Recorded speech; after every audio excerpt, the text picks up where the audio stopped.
नमस्ते दोस्तों। आज हम कैनवास कला अभ्यास के अंतर्गत एक डेमो या एक डॉक्यूमेंटेशन देखेंगे। हैंडमेड पेपर को इस्तेमाल से पहले कैसे स्ट्रेच करते हैं या किया जाता था। हैंडमेड पेपर अगर पतला हो तो उसे पानी लगाने के बाद वह अनइवन हो जाता है और पानी का बहाव कलर को लेकर अपनी मर्जी से फैल जाता है। उसे संयमित करना मुमकिन नहीं होता। आजकल रेडीमेड हैंडमेड पेपर या ब्लॉक के आने की वजह से यह प्रथा करीब करीब बंद हो चुकी है, लेकिन इसके साथ चित्रकार उस सुविधा को लेकर अपने चित्र में कॉम्प्रोमाइज भी करने लगा है। पेपर स्टेच करने के कई तरीके हैं, इनमें से दो का हम अभ्यास करेंगे। उसमें से यह एक है। आइए देखते हैं पेपर को प्लाई पर कैसे स्टेच करते हैं। तो हम लोग कर रहे हैं, ये कोई इसेंशियल चीज़ है ऐसा नहीं है कि मतलब ये नहीं आएगा तो पेंटिंग आएगा नहीं, ऐसा कुछ नहीं। लेकिन जब पैड्स रेडीमेड नहीं मिलते थे, drawing handmade paper pads readymade नहीं मिलते थे, तब हम लोग इस तरह से पेपर को इस बोर्ड पे स्ट्रेच किया जाता है। स्ट्रेच क्यों किया करने का, तो 300 GSM या 200 270 GSM वगैरह पेपर थिक हुआ करते थे। तो थिक होने की वजह से वो काम करते समय बेंड नहीं होते थे, जैसे पापड़ जैसे अनइवन नहीं होते थे क्योंकि थिक थे। लेकिन थिक हमको परवड़ता नहीं था क्योंकि वो महंगे होते थे। तो 170 GSM 180 GSM पेपर हम लोग लेते थे, लेकिन वो काम करते समय एकदम ऐसे फोल्ड होते थे। वो वॉश वगैरह आप दे दो या ओवरलैप काम करो, wait to wait wait in wait काम करो तो होता नहीं था उतना सा, क्योंकि बीच में जब उसका ऐसा पहाड़ बन जाता है तो वो पहाड़ के अंदर वो पानी जम जाता था, फ्लैट नहीं मिलता था काम। तो उस वजह से इस पेपर को हम लोग ये पेपर पे ये बोर्ड पे स्ट्रेच करते हैं। स्ट्रेच करने के लिए एक तो ये मरीन प्लाई लगता था, ये 3 mm का है। पेपर जो आपके पास है वो अभी भी मैं कल मार्केट में गया था, उनको बोला कि ऑर्डिनरी जो हैंडमेड पेपर मिलते थे जो हम लोग कॉलेज के ज़माने में, तभी आर्चिस वगैरह तो था ही नहीं, मार्केट में ही नहीं था और मतलब हम लोगों तक पहुंचा नहीं।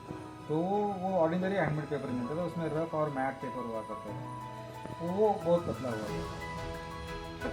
इंडियन पेपर हुआ करता था तो वो तो एकदम सिंपल पेपर होने की वजह से वो तो एकदम पापड़ हो जाता था। लेकिन वो करने के लिए उसके ऊपर वॉश देने के लिए उसको हम लोग पहले दिन रात को भिगो के रखते थे। तो वो पेपर लगता था, ये मरीन प्लाई लगता था जो 3 mm का है, और ये एक खास किस्म की टेप आती है, ये पेपर टेप है। ये पेपर टेप को एक तरफ से गम हाँ, एक तरफ से गम है और एक तरफ से ये प्लेन पेपर है, ठीक है। तो ये गम वाटर सोल्यूबल है, इसको पानी लगाने से ये पिघल जाता है, ठीक है, हाँ चिपक जाता है। लेकिन स्टेशनरी मार्ट में एकदम ब्राउन कलर की एक टेप मिलती है, वो भी ऐसे ही है, वाटर सोल्यूबल है, उसको आप गम से पेस्ट कर सकते हैं। लेकिन वो टेप लगाने से ये पेपर जब अभी हम लोग पूरा वेट करके इधर पेस्ट करेंगे तो ये दूसरे दिन सुबह ड्राई हो जाता है। तो ड्राई होने से वो वापस श्रिंक हो जाता है, मतलब जब गीला हो जाता है तो स्प्रेड हो जाता है, उसके बाद वो श्रिंक होता है। लेकिन श्रिंक होने में इतनी ताकत होती है कि वो टेप को फाड़ देता है, टेप को फाड़ देता है। ये स्पेशल टेप जो मिलती थी वही उसके लिए काम आती है। तो अभी हम लोग वो करेंगे। तो करने के लिए पहले क्या है कि अभी ये मार्केट में ये टेप मिलती थी, तो हम लोग पैसा बचाने में मतलब माहिर हुआ था। ये वन साइड गम टेप ही बोलते हैं, पेपर गम टेप पापा। हाँ मिलते। अब्दुल रहमान स्ट्रीट जो है ना, अब्दुल रहमान स्ट्रीट में एक पर्टिकुलर शॉप है, वहीं पर मिलती है। तो नॉर्मल स्टेशनरी के पास नहीं मिलती। हाँ, तो पैसा बचाना ये सबसे ज़्यादा इम्पोर्टेंट काम है। तो हम ये टेप का भी दो पार्ट है, वो भी मैं करके बताता हूँ आपको। तो ठीक है, ये पहले इसका विड्थ मार्क कर लिया कि कितना चाहिए, कटर फोल्ड करके 2 पार्ट, तो मतलब काम भी जल्दी होता था और पैसे भी होते थे। अभी ये जो टेप है इसको नायलॉन थ्रेड लगाया हुआ है, इससे जो स्ट्रेंथ ज़्यादा है। हाँ, लेकिन ये नायलॉन थ्रेड की अपने को ज़रूरत नहीं है, वो ऑर्डिनरी भी मिलती है टेप। लेकिन ये जो मिली मैंने बोला दे दो, जो है वो दे दो, लेकिन इससे भी काम हो जाता है। ये मैंने अप्रॉक्सीमेटली मार्किंग कर लिया, 1-1 इंच इधर और इधर ज़्यादा मार्किंग। फिर इसको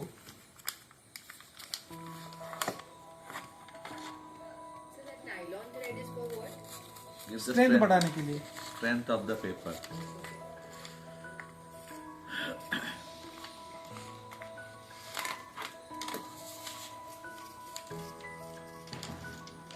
तो इतनी थिकनेस 1 इंच की काफ़ी होती है।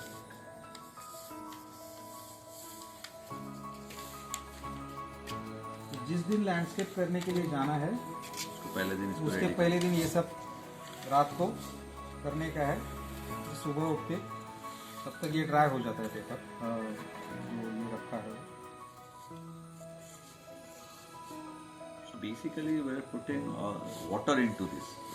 हाँ। और जो पोर्ट्स है उसमें वाटर फिल कर देने से पहले पूरा इसको चारों तरफ से मेला कर पूरा वेट कर सिल्क ग्रेन्स में नहीं, फ्रंट बैक सब। मतलब पेपर का पल्प है ना, हाँ, तो just पल्प वापस लूज होना चाहिए फिर shrink करेगा। फिर वो स्लीप है। मतलब जो पेपर फोल्ड होता था पानी लगाने से, हम लोग उसे पहले ही पानी लगा के फोल्ड करके स्ट्रेच करके रखते थे, तो बाद में फोल्ड होने के लिए उसके बाद जगह नहीं होता। तो कभी कभी चीटिंग करने को आना चाहिए। कोई भी चीज़, आर्ट मटेरियल, आर्ट ऑब्जेक्ट अपने से हेवी नहीं होना चाहिए।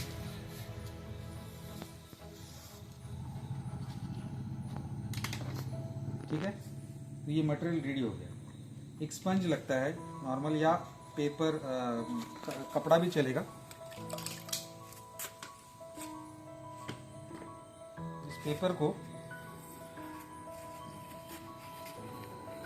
पूरा पानी में नहलाने का, पूरा पानी में गिरा।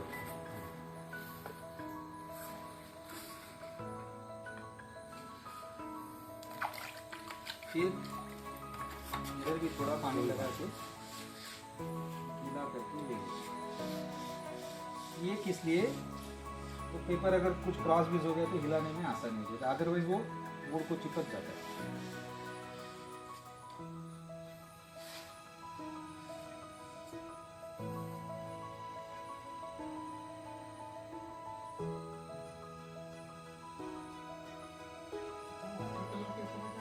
वाटर कलर पेपर कैंसन्स है, ये मैंने कैंसल सामान दिया।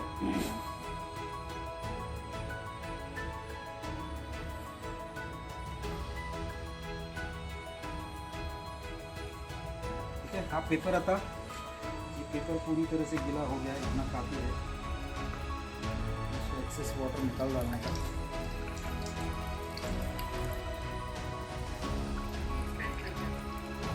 हो गया, लेकिन ज़्यादा पानी भी नहीं चाहिए।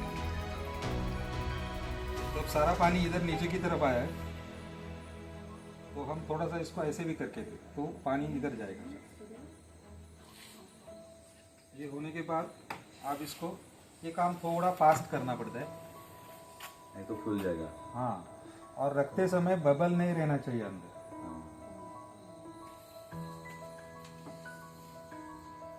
तो हम लोग ऐसा जजमेंट लेके फिर एक बार उठा के आराम से इसको, ठीक है। इधर हाथ नहीं घुमाने का है ऊपर, नहीं तो इसके थ्रेड निकल जाएंगे, फैब्रिक निकल जाएगा।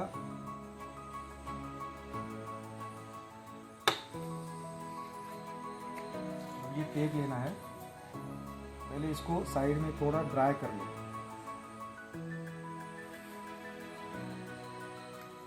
और इस टेप को भी एक ही बार पानी लगाने का है, बार बार धोने से क्या हो जाएगा, पूरा गम गम निकल जाएगा। तो इसका सेंटर मार्क कर लेने का है।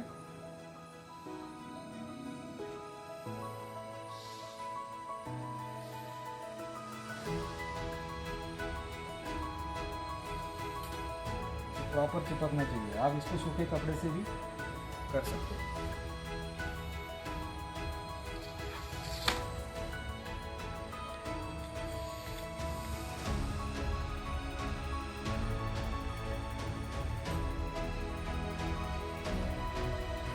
बहुत कम पानी भी नहीं, तो बहुत ज़्यादा पानी भी नहीं, वो आपको करने के बाद जजमेंट आ जाता है। दो बार करोगे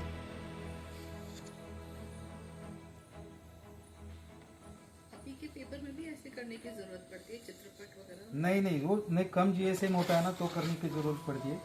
लेकिन ज़्यादा जीएसएम में करने की ज़रूरत नहीं पड़ती। दूसरा तो एक पैड में वो जो है ना उसको पैड चारों में तरफ से alternate गमिंग चारों करते तरफ हैं से ना, गमिंग करके रखते पेस्टिंग हैं। हो जाता है। पैड में हाँ। तो ऑलरेडी रहता है, लूज पेपर में थोड़ा इशू है। लूज पेपर में इश्यू होता है। और पैड में भी क्या है ना कि इसमें मैं जो फ्लो दे सकता हूँ ना वो पैड में भी नहीं दे सकता। इसमें ज्यादा पानी लेकिन है। ज़्यादा पानी, हाँ पैड में भी वो डर है, इसलिए ज़्यादा फ्लो देते नहीं कोई। तो आदमी क्या हो गया आजकल, फिर खुद को रिस्ट्रिक्ट करने लगा, जाने दे क्यों है उसको, कौन ही करेगा, उससे अच्छे की फ्लो कम देंगे। तो वो नहीं, इसमें आपको बिंदास काम कर सकते हो, जितना आपको चाहिए उतना पानी छोड़ सकते टीडीएस बट इफेक्टिव। हो। अच्छे रिजल्ट के लिए अच्छा काम करना ही पड़ता है।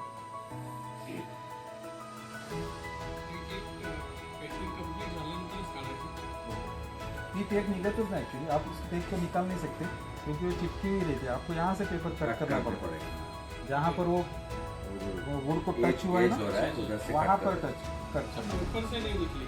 वो नहीं निकल रही, वो बहुत स्ट्रॉन्ग है, बहुत स्ट्रॉन्ग है। ठीक है, इसको वैसे छोड़ देना।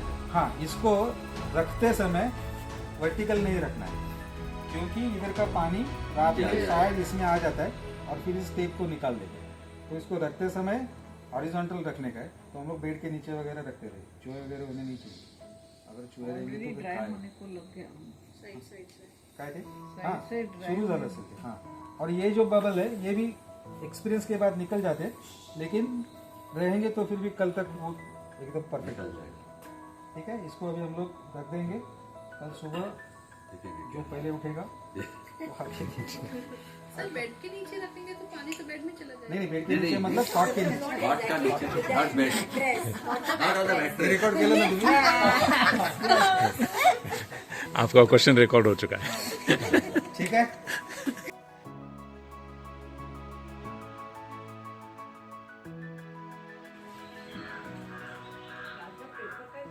हा काय नेक्स्ट डे मॉर्निंग। अच्छा ये है वो पेपर।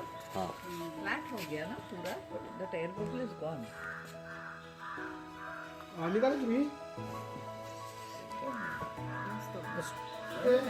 एकदम लगता है कोई ऐसा खींच के रखा है उसको। It's cold.